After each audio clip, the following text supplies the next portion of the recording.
이에 대해서 논의를 시작해야 할 것입니다. 바른미래당은 가능한 한 내년이 아니라 올 정기국회 내에 이 문제가 매듭지어질 수 있도록 할 것을 여야에 제안하고 이것을 위해서 최선의 노력을 다하도록 하겠습니다.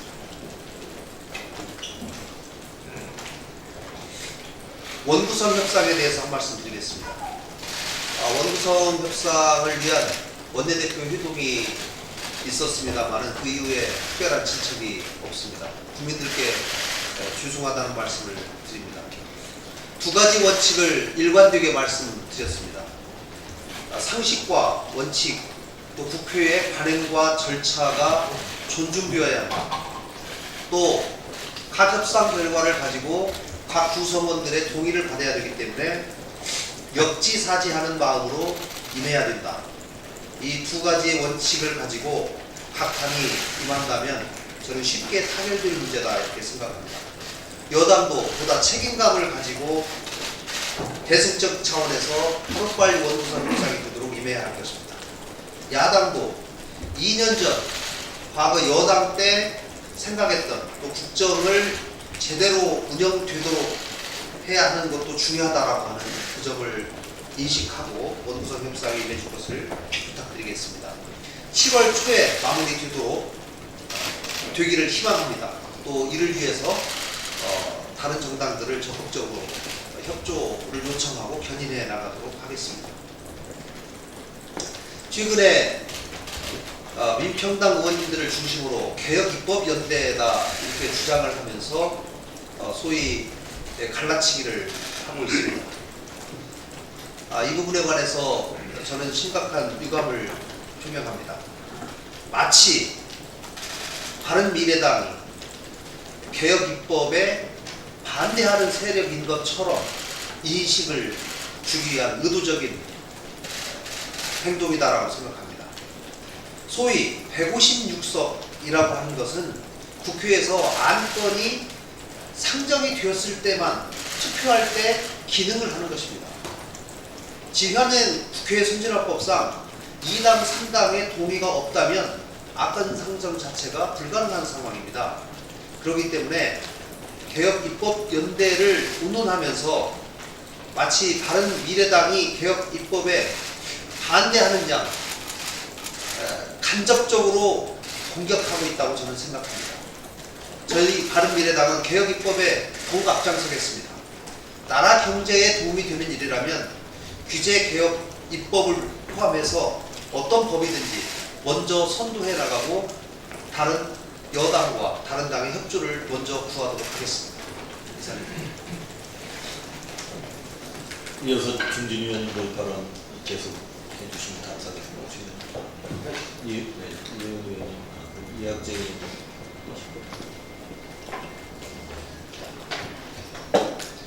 예, 저는 우리 바른미래당 내부 말씀을 좀 드리겠습니다. 연천회 등 비공식적인 자리에서는 몇 차례 말씀을 드렸는데 오늘 다시 한번 말씀을 드리겠습니다. 이번 지방선거에서 자유한국당만 폭망한 것이 아닙니다. 지방선거에서 바른미래당은 언론과 여론에서 아무도 관심조차 갖지 않을 정도로 철저하게 외면당했습니다. 선거 이후에도 자유한국당은 어쨌든 당 전체에 위기의식이 가득 차고 언론에서도 한국당이 앞으로 어떻게 될 것인지 좋은 쪽이든 나쁜 쪽이든 예의주시하고 있는데 바른미래당은 서글프게도 여전히 관심 갖깁니다. 선거가 끝난 뒤 당의 존재감, 우회감이 더 악화되고 있다는 것은 여기에 계신 대다수 분들께서도 인정하고 계실 것입니다. 며칠 전 여론조사 결과를 보면 바른미래당의 지지율은 정의당의 절반 수준에 그치고 있습니다. 잘 될지 불확실하고 현재 진통을 겪고는 있지만 한국당은 중앙당을 해체하는 수준의 고강도 구조조정을 예고하고 있습니다. 하지만 한국당보다 더 절실하고 국회의원 수도 3분의 1밖에 안 되는 바른미래당이라면 마음만 먹으면 한국당 이상의 정당 개혁을 해낼 수 있을 것입니다. 지금 비대위가 사무처 직원 구조조정 좀 하고 당 시스템은 그대로 유지하는 채 전당대회만 열어 새 지도부만 선출하는 소극적인 태도로 활동해서는 안 됩니다. 몇 가지 제안을 드리겠습니다.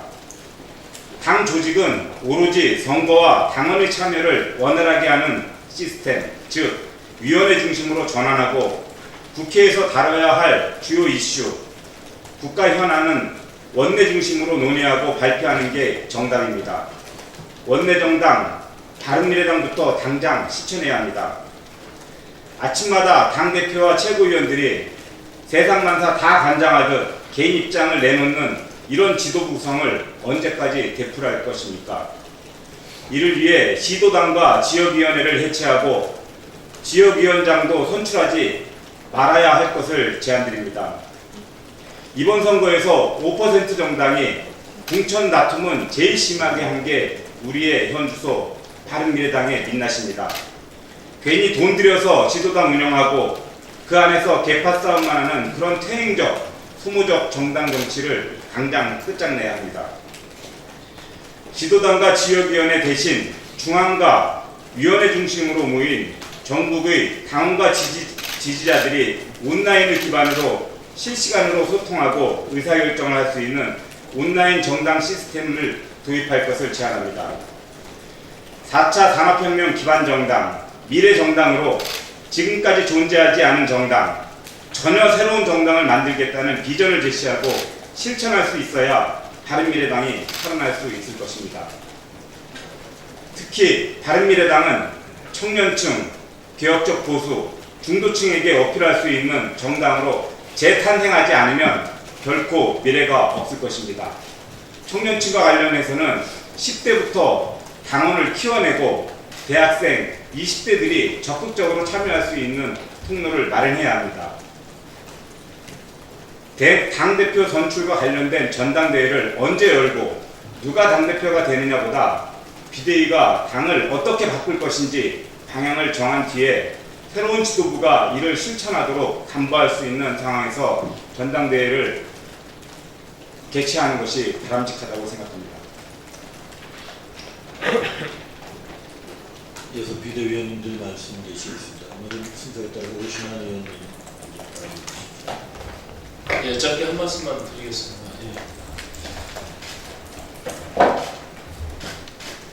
금융계의 검찰이라고 일컫는 금감원과 또 경제계의 검찰이라고 일컫는 공정위와 관련해서 한 말씀 드리겠습니다.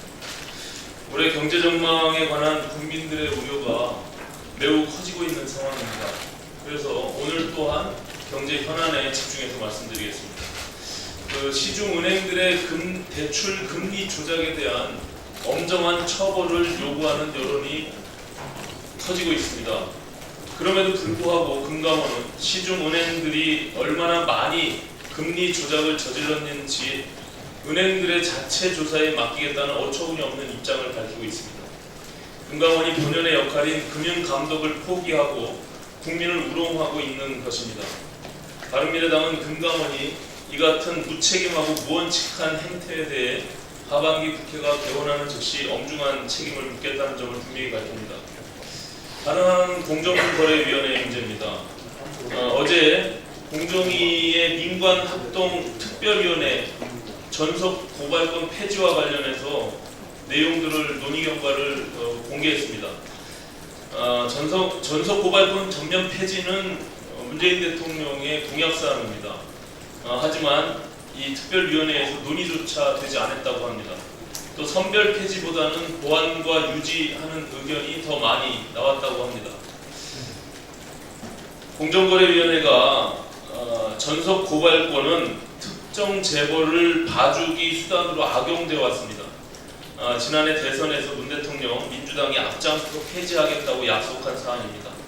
소득주도 성장, 혁신 성장에 이어서 문재인 정부의 공정 성장까지 엉망진창이 되고 있습니다. 공정위 전속 고발권 폐지는 공정위가 결정할 사안이 아닙니다. 하반기 국회에서 개혁입법 차원에서 다뤄져야 할 문제입니다. 공정위는 더 이상 여론을 호도하지 말고 관련 논의를 중단할 것을 엄중하게 요구합니다. 이상입니다.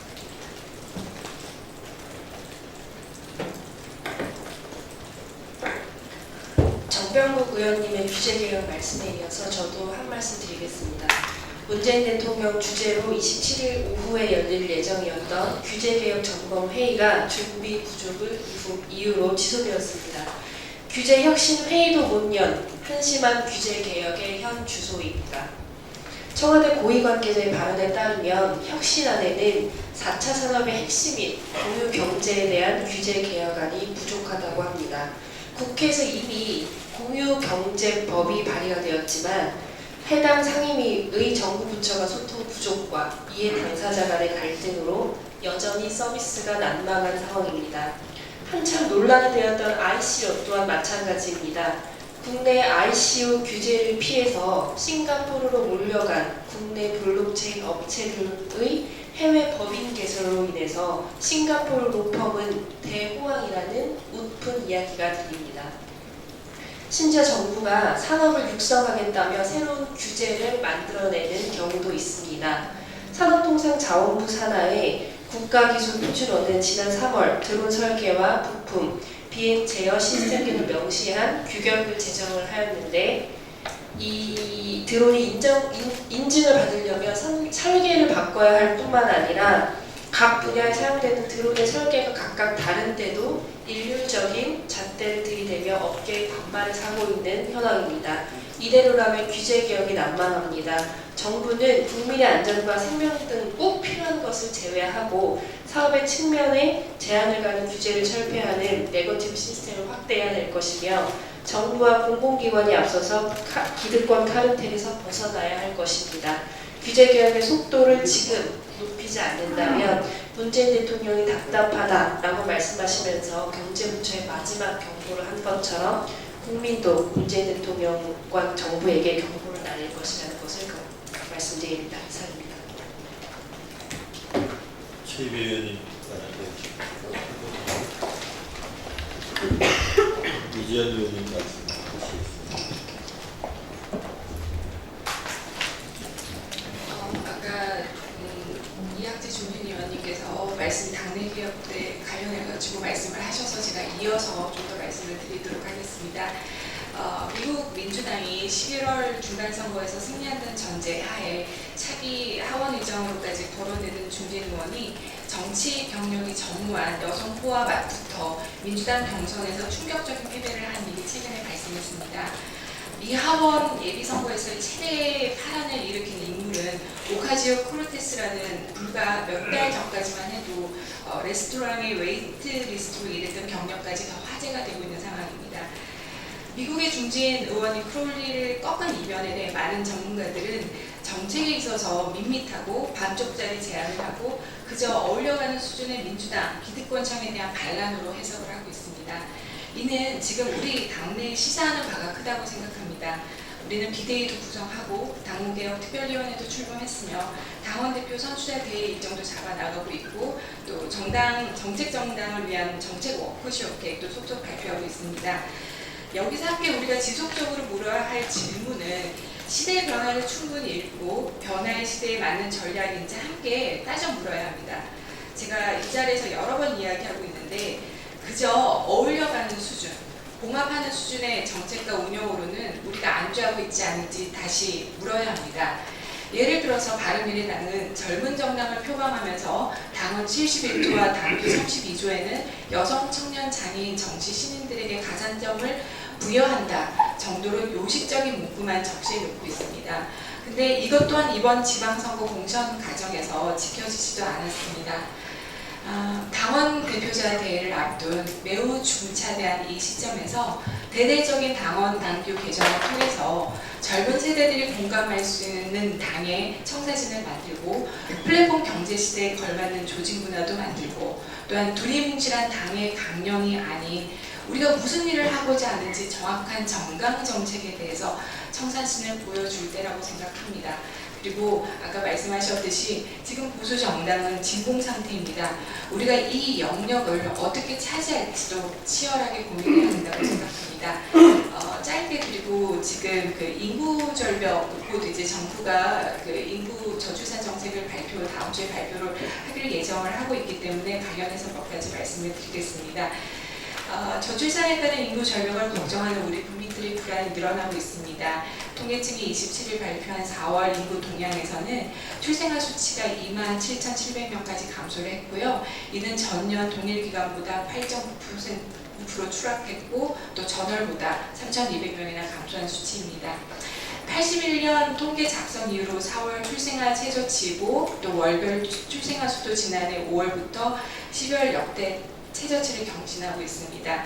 이런 상황에서 청와대는 이제 5월 취업자 수 급감 쇼크에 대한 생산 가능 인구가 감소했다고 변명을 한 바 있습니다.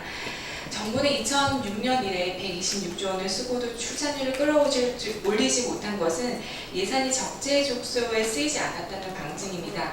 아동수당 등 무조건 지급 위주 정책보다는 청년층의 주택과 일자리 등 삶의 필수적인 문제 해결이 선행되어야 한다고 봅니다.